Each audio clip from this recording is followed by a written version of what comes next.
How the use of rubrics benefits teachers.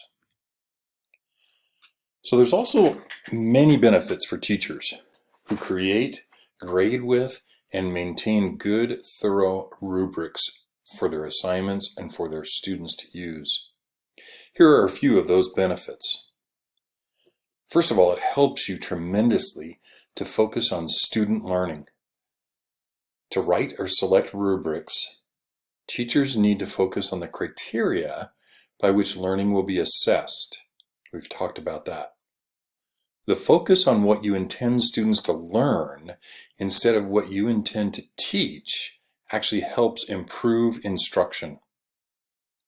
The goal is for student learning, and rubrics help you to focus on that. The common approach of teaching things, as in I taught the American Revolution or I taught factoring quadratic equations, is clear on content, but not so clear on outcomes. Without clarity on outcomes, it's hard to know how much of various aspects of the content to teach. Rubrics help you with clarity of both content and outcomes, which are both focused on student learning. Rubrics help you to make sure that you are setting up your lesson plans, setting up what you're going to be doing next in class, setting up your lectures, all of that to be specific for student learning. Rubrics also help you focus on specific criteria while grading. So by setting up your criteria within your rubric correctly, you will focus on who students are becoming in your class, not just who they are right now. So really good rubrics help teachers avoid confusing the task or activity within the learning goal. It's not the way or the method that students are using to demonstrate their learning. That's not what we want the rubric to focus on. Not the task, but the learning goal. So we don't want our teaching to confuse completion of the task with actual learning. Rubrics help keep teachers focused on criteria, what we want students to learn, and not just the tasks that they're doing. Focusing rubrics on learning and not on tasks is the most important concept about creating rubrics.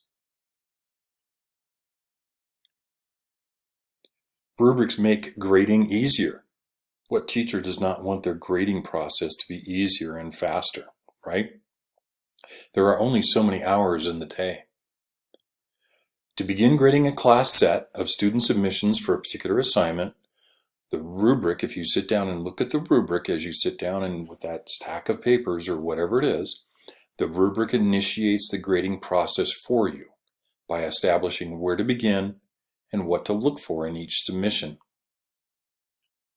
And if you have built your rubric correctly or to the best, then it will be listed in the order of the things that you can look for in that particular assignment.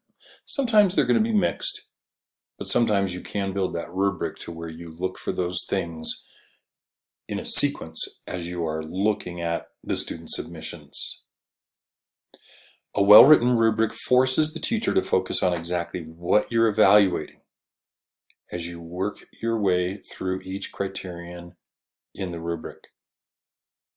So you are focused on what you are supposed to be evaluating because the different criterion levels of demonstration there within your rubric basically force you to focus on exactly what you want your students to be learning and what you have set to them that you are expecting to see in their submissions.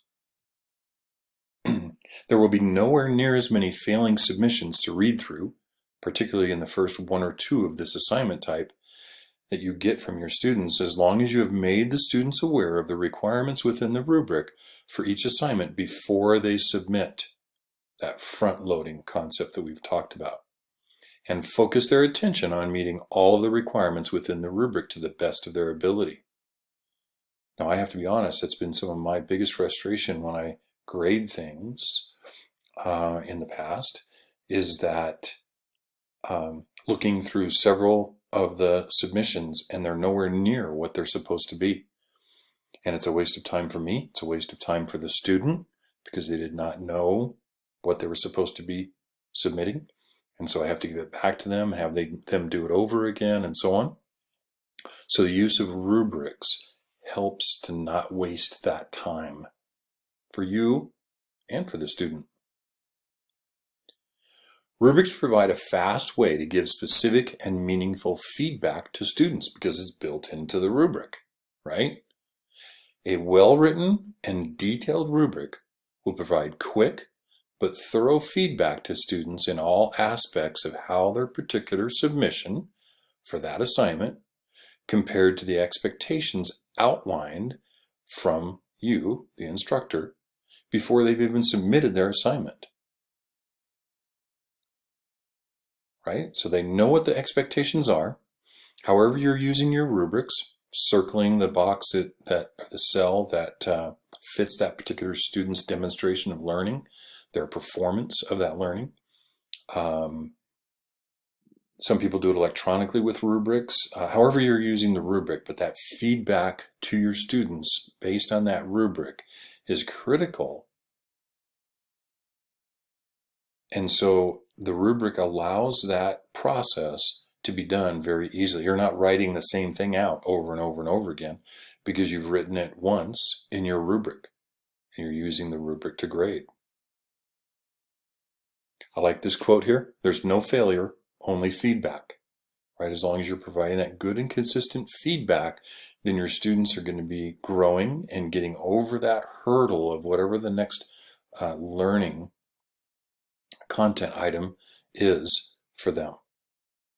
I like this ladder of feedback as well. There are various ways of providing feedback, and even within the same item, this could even be used to help you build your rubric, clarify by asking questions to help you understand fully.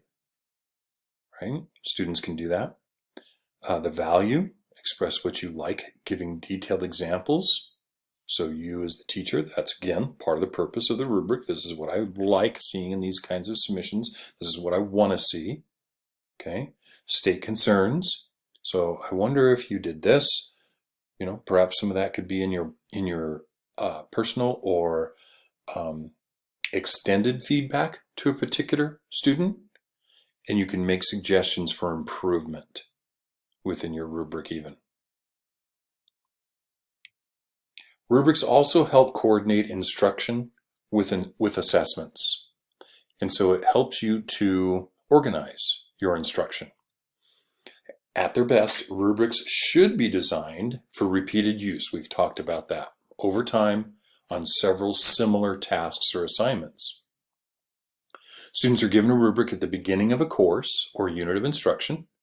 They do the work, receive feedback, practice it more, revise or do another similar task, continue to practice, and ultimately receive a more summative grade, all using the same rubric as their description of the criteria that they're graded on all along this path and the quality levels that will demonstrate learning. This path to learning is much more cohesive than a string of assignments with related but different criteria. So again, that concept of using the rubric, same rubric for multiple assignments of the same type helps to develop your students' learning.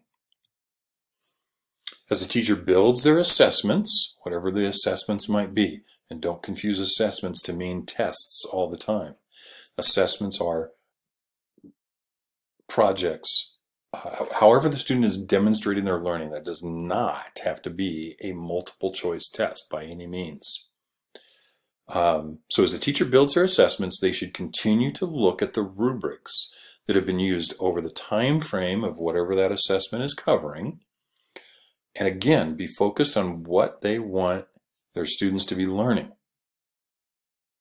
not on what they taught over that time frame. So we want our assessments to be focused on what the students were supposed to be learning, not necessarily what you taught over that time frame. Okay? And I know specific teachers that they are supposed to be covering specific things, but they have their favorite topic area in their subject. I know how natural that is to want to cover that topic, but if it's not something that students need to learn, then you need to find another time to be able to share that with them.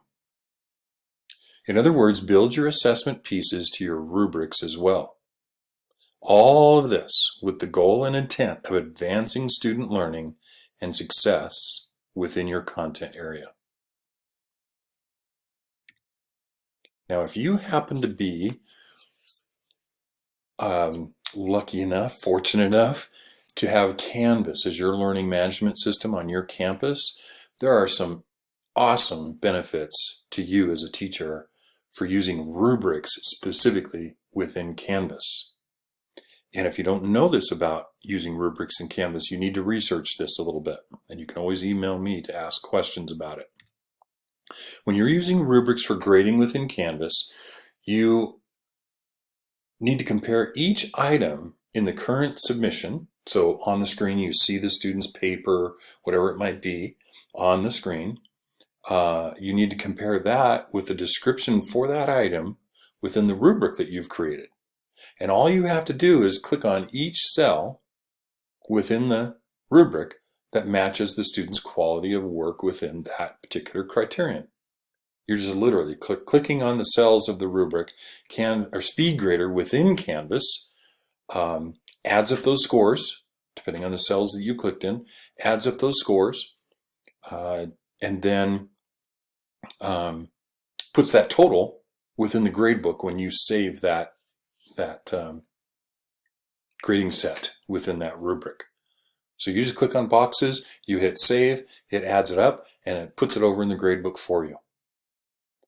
This can be done on a tablet, laptop, very easily from your recliner, couch at home, from the soccer stands at your kids' game, in between things, from the beach over at the coast, although I don't know why you're grading things at the beach over at the coast. But anyway, wherever you can be, it's very quick and easy to grade things with rubrics within Canvas. It's a great tool.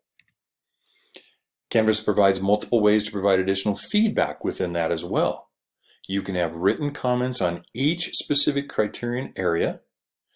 You can have written comments on the overall submission. You can do audio or video feedback for the overall submission. You can also attach a separate copy of your rubric that maybe you have circled the particular cells that they were in or whatever, or other form of feedback as a PDF, Word, or other file type. So Canvas provides lots and lots of ways for you to provide feedback to your students for this particular assignment submission. It's a great tool. Very, very fast and easy to grade things with rubrics inside of Canvas. Hopefully some of those stuck out for you in particular, that those definitely are benefits to you as a teacher. So now we've covered the benefits to students. Hopefully those are definitely motivators to you to want to use rubrics. But hopefully there were some things in here that will motivate you to want to use rubrics because of how they benefit you as the teacher.